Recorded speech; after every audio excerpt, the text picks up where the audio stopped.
Hi and welcome to my channel, and a special warm welcome to the new subscribers here. Empaths and rage. Why empaths? Well, as a society, the Western society that we live in has very little in terms of tools and education and acceptance and really any kind of way of processing emotions. We're not taught how to do this. We're not taught how to do this at school. And we're sort of also discouraged from doing it. We're kind of shamed if we express emotions, if we kind of get out of that headspace that we're all taught to live in and express emotion. Empaths in particular often have a lot of difficulty expressing anger and rage.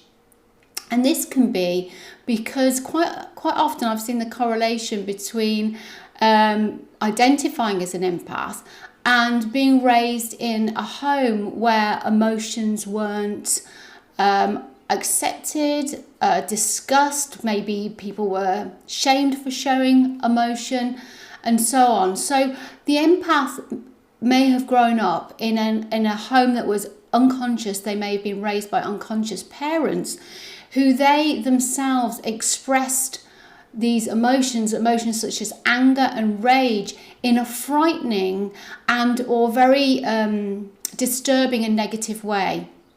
So an empath who is more sensitive than your average person will have perhaps developed beliefs around rage, theirs and other people's, that served them as a child but are not serving them now. So for example, if you were raised in a household where you had an adult who was aggressive and possibly even violent, you may well have developed the belief around your own rage and rage in general that rage is dangerous, anger is dangerous.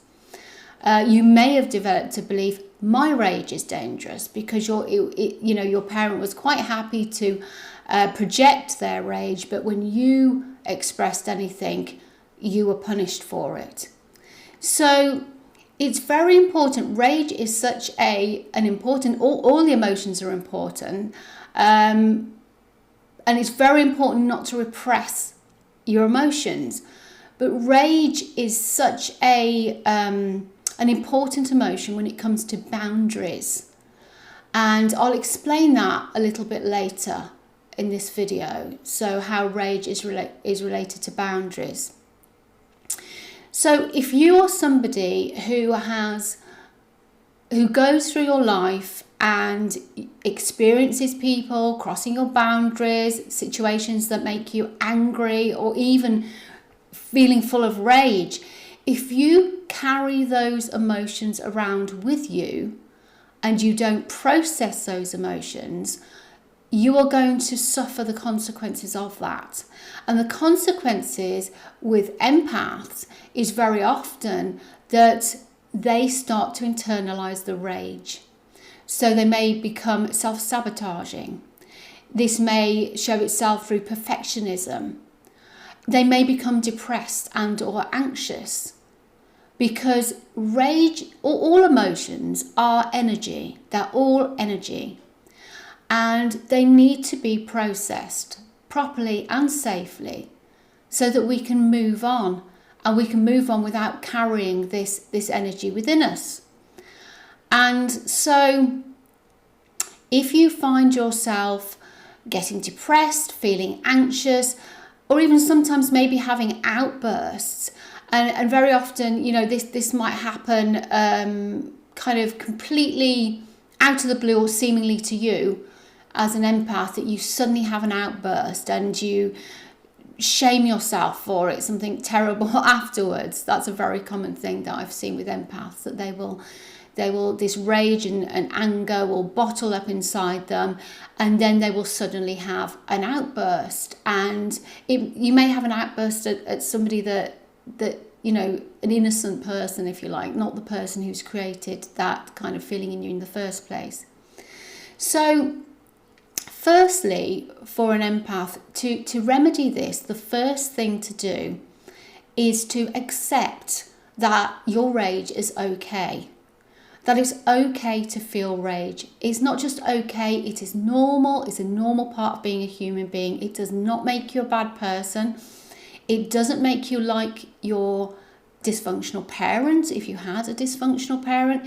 It doesn't make you like a person who perpetrates their rage on others deliberately and without any conscience. It doesn't make you one of those people. It is natural and it's okay. So it also doesn't stop you being a spiritual person. It doesn't stop you being a good person. It's just natural.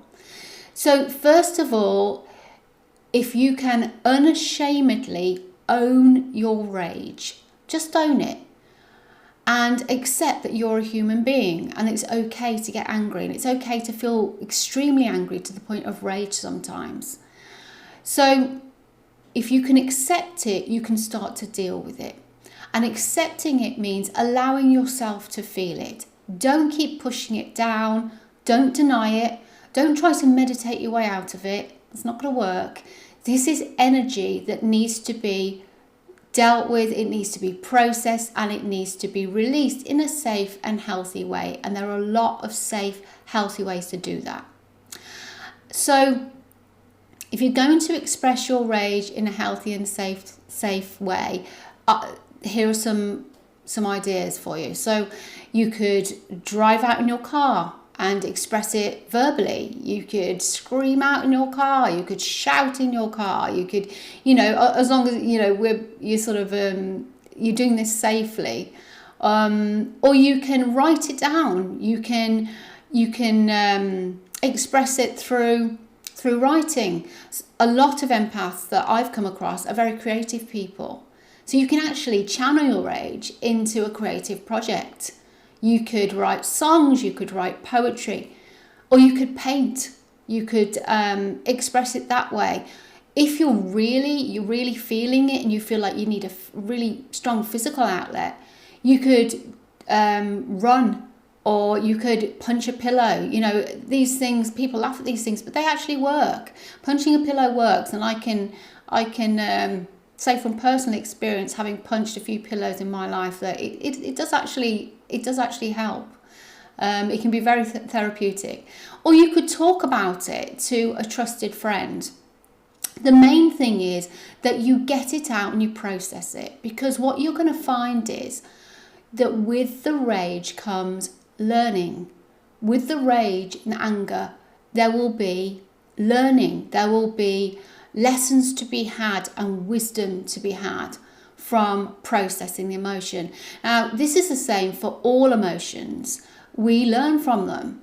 Emotions are messengers. They are there to tell us things. They are not some random inconvenient event. They are something that happens to us human beings when we need to pay attention to something.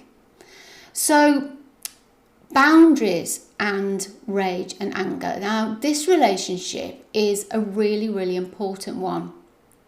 And it plays out that when a person represses or suppresses their anger, what they do is they become resentful. They're going to become resentful, and this anger is going to pile up and pile up and pile up. Now, if you process your anger, you're going to have and start to have a natural response to somebody crossing your boundaries. But if you don't process it, if you haven't processed it, your response will be unbalanced, and then what you'll do is shame yourself. So you'll allow this anger to build up and build up and build up inside you, and then you'll have an unbalanced outburst, and then you'll shame yourself, and then you can get in this loop where if somebody crosses your boundaries, you sort of don't do anything because you are not confident about how you assert boundaries. Now, if you deal with your rage and your anger as it comes, as it happens, and you deal with the backlog that you have, which if you repress it down, you will have a backlog. If you can deal with that, you're going to then be in a much better position to assert your boundaries. And what you do is you accept the feeling that comes up if somebody crosses your boundaries, and then you use the right amount of ego strength, if you want to call it that, or assertiveness to assert your boundaries. And you find that, you know, you'll start to gain a lot of confidence in this, and you'll start to be much, much better at drawing boundaries. Another thing that you'll notice is that you don't attract other people who have repressed rage. And this is a huge thing, you know. This is huge. This is a sort of a double-sided thing, because not only will you start to become a lot more confident in asserting your boundaries, which means toxic people won't be able to step over them, you're also not going to attract them in the same way as you did when you were repressing your rage. And the reason for this is because like does very often attract like, and you will find that a lot of the times, you know, when you think, oh, you know, why am I attracting narcissists? Why am I attracting these toxic people into my life?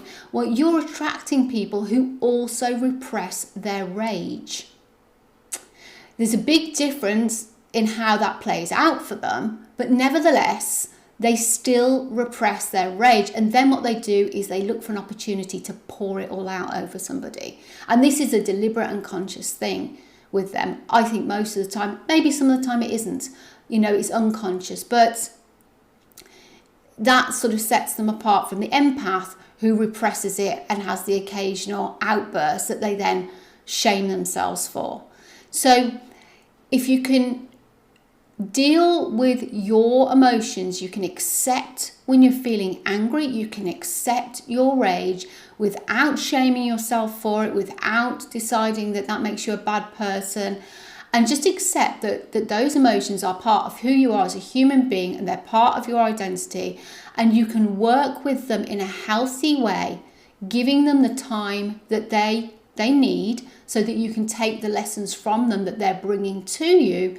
You will then find that you are much, much more able and confident when it comes to asserting your boundaries when somebody crosses them, and you get that little initial feeling of annoyance. You will act straight away and not let this emotion, this very destructive emotion, if it's left, it's destructive, it's useful, but destructive if it's left to fester. You will learn to become an expert at working with this emotion in your life. So I hope this was helpful to everybody out there. You don't need to identify as an empath to find this information helpful. I will be doing more videos that are tailored towards empaths in the near future. So if you like this one, hit the subscribe button, and I'll see you soon.